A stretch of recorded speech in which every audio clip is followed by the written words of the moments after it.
Okay, so a friend of mine, let me shut the music, told me that I should create a blog.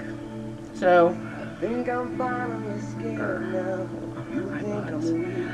I was, and it was all because we were discussing the book 50 Shades of Grey, and we were talking about the cast that I would cast. And she's like, "Oh, you totally need to go online and um, post something about this," because we were just in stitches about the whole thing. And let me just say, I read the book when I'm at the gym. It is a great way to pass an hour. um, and okay, admit it. When you were reading it, when you got done reading a book, you said, "I missed them," and you wanted more, sort of like the Harry Potter books, but not quite. Okay, so I I am making a plea to Universal. I would be a valuable tool in the casting, and actually I have a really good sense of which music, what songs I would play, and even some songs that you haven't heard yet um, at important parts of the movie. So I keep going round and round because I live in Maine, so therefore I'm very limited on the movie making stuff here. I don't hang out with Stephen King. So, my cast, I personally would like to see an unknown for Christian. And by unknown, I mean not any of the people who are already romantic leads in other movies. Or shall we say, already a known character. Say someone who, as I call him, is Cedric. No offense to him, but not really what I pictured. Think of the text of the book as you're casting. Let's see, some of the words that were used were Adonis, not really Cedric. Another person that keeps getting tossed around is only 5'10". No offense to the 5'10"ness, but in all I can tell is that Mr. Gray is very tall. And he has the triangular shape, meaning the thin waist and the broad shoulders. And very muscular and physically fit. So I'm thinking over 6 foot tall is a requirement. There are lots of things that hair and makeup can fix. Height is not one of them. The red hair can be the reddish copper highlights, however you want to say it, that can always be fixed. Adjusted, shall we say. I think it needs to be somebody who has classic good looks, not I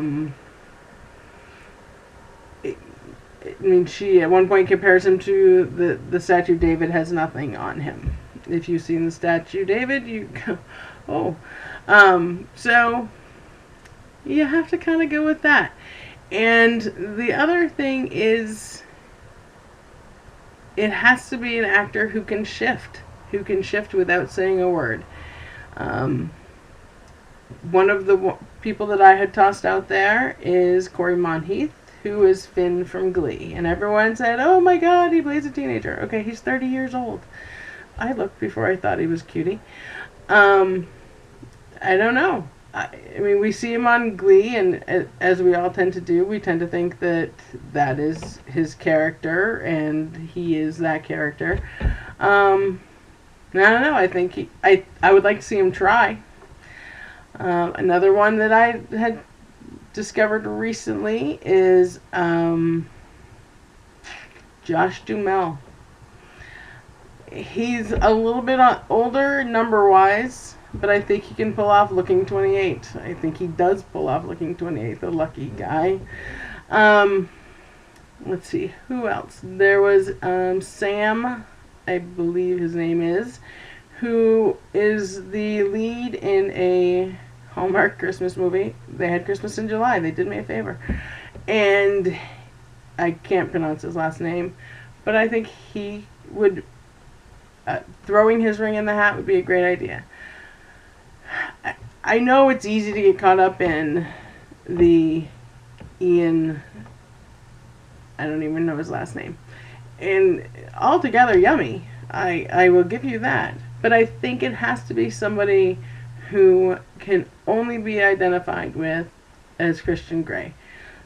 And no, sort of like, Daniel Radcliffe will always be Harry Potter. No matter how many movies he is in, you still kind of think of him as Harry Potter. And he's a fabulous actor. Don't get me, there's no slight there intended. But he really got known, and he was an actor before, I understand. But he is known for being Harry Potter. And fortunately, Harry Potter was a character that grew up. The movies, movies or series, however they depend on doing 50 Shades of Grey, is really over the course of a 6-month span. It's really like 4 months, but I'm being generous. I don't know. I think the reason that you should hire me is because I'm kind of your target audience. I'm, a mother of boys.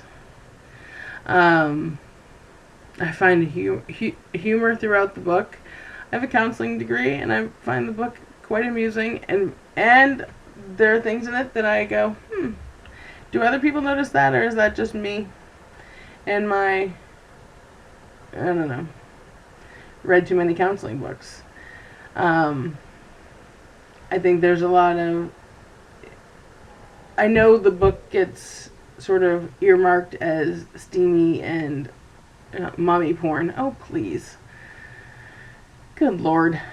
No, it's about how to create real intimacy. And I don't know about you, but I don't think we've ever been taught how to create intimacy. And the best thing, without giving too much away, is the fact that these two young people admit to each other and have conversations about they don't know what they're doing. I think the biggest mistake is that everybody pretends that they have a clue about how to create a relationship in a land where the divorce rate is, 50%? We don't have a clue, people. You have to start admitting that we don't have a clue. But, that being said, yeah, that goes back to if people would only listen to me. There's more to it than the steamy sex scenes. And absolutely, take some notes. Men, read this book. This is not just for women. And if you think it is, you might be contributing to that divorce rate, just saying. But, okay, so back to my cast.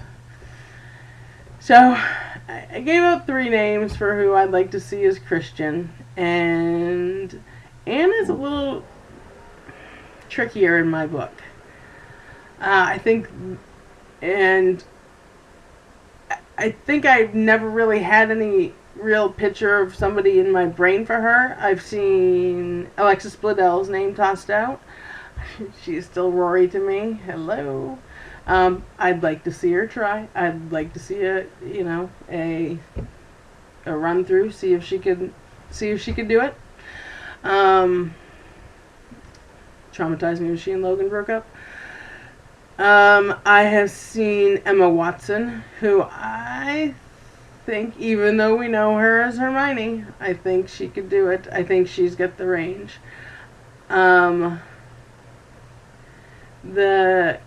girl with the gorgeous blue eyes in the Narnia series.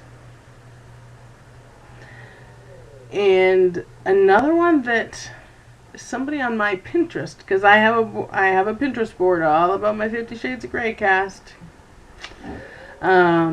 was Anna Trachtenberg. I think she could really do a good job with this. See, because you have to go back and read Anna's self-description in the first book. She says that she's always been too skinny, too awkward, too pale. You need someone who can own that. And I'm sorry, some of you girls have always been gorgeous and know you're gorgeous. Not everybody is that lucky. And for me, part of the beauty of the book was the fact that she had the conversation in her head that she wasn't a gorgeous stunner. And yet, Mr. Gray calls her beautiful throughout the book. Frequently, often, and daily. Men, again, take notes. So, again, I don't know. Universal people, are you out there? Hello, are you out there? I think I would be great. Currently, sort of unemployed, not really. I have a at-home business, but I can make some time. I can work it out. I'd be quite amusing in any boardroom, quite frankly. So that's my opinion on the first two characters. That's all I'm going to give you right now. The other ones, cut and dry. Let me just say, Blake Lively is Kate. Necessary. Because I'm pretty sure that yeah, Blake Lively is Kate. Who else could it be? Alright, so that's it for now. My name's Courtney Edwards. You can find me on the Facebook, and you can find me at harborsense.sensi.us. That's my sales business. And right here at the Harbor Sense channel on YouTube. Trying to build some stuff, but that is my 50 Shades recommendations. And if you need me to be there to look at handsome late 20s, early 30s young men, I am there for you. I am willing to sacrifice and put in some hard days' work to do that job. Again, if people would just listen to me. Have a great day. Thanks for watching. Bye.